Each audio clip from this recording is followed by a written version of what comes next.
আসসালামু আলাইকুম। আপনারা সবাই কেমন আছেন? আশা করি ভালো আছেন। আল্লাহর অশেষ রহমতে আমিও ভালো আছি।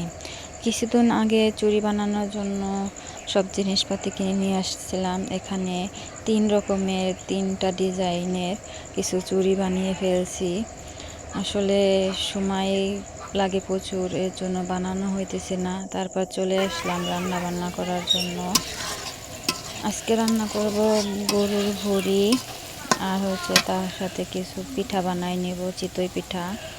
অনেক দিন যাবত চিতই পিঠা খাই না, তাই ভাবলাম আজকে একটু ভুঁড়ি রান্না করি আর চিতই পিঠা বানাবো। পেঁয়াজটা ভাজা ভাজা হয়ে গেছিলো, ওদিকে আমি আদা রসুন দিয়ে দিলাম। আসলে আদা রসুনটা বের করতে মনে ছিল না, এর জন্য সেটা নরম হয় নাই। শক্ত অবস্থায় তেলের পর দিয়ে দিলাম। নরম হয়ে গেছে, ভাজা ভাজা হয়ে গেছে। এখন সব গুঁড়া মশলা আমি একসাথে দিয়ে দিলাম। গুঁড়া মশলা দিয়ে ভালো করে একটু নাড়াচাড়া দিয়ে একটু পানি দিয়ে সুন্দর মতো কষিয়ে নেব। আসলে মশলাটা যত কষানো যায় তরকারিটা তত স্বাদ হয়। মশলা কষানো না হলে তরকারি মজা লাগে না।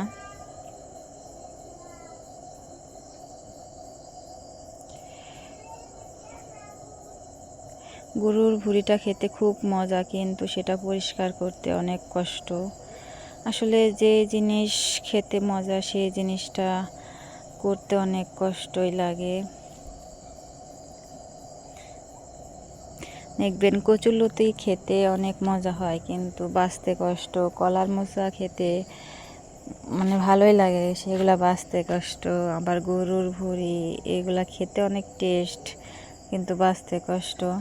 মশলাটা আমার কষানো হয়ে গেছে। এখন এর মধ্যে আমি ভুঁড়িগুলা সুন্দর করে দিয়ে নাড়াচাড়া দিয়ে নিতেছি।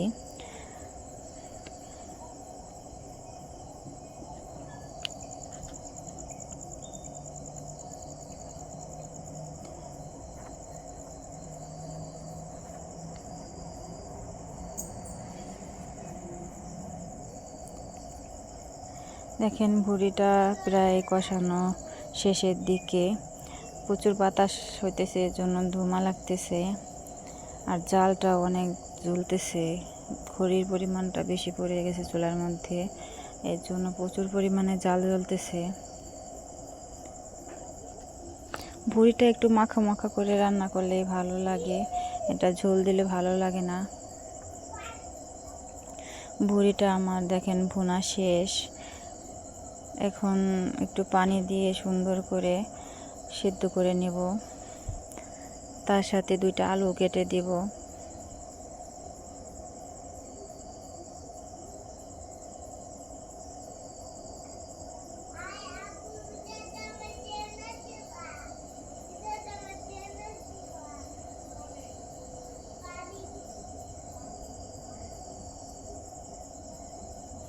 দেখেন আমার ভুঁড়ি রান্না করা হয়ে গেছে, এখন নামিয়ে ফেলবো।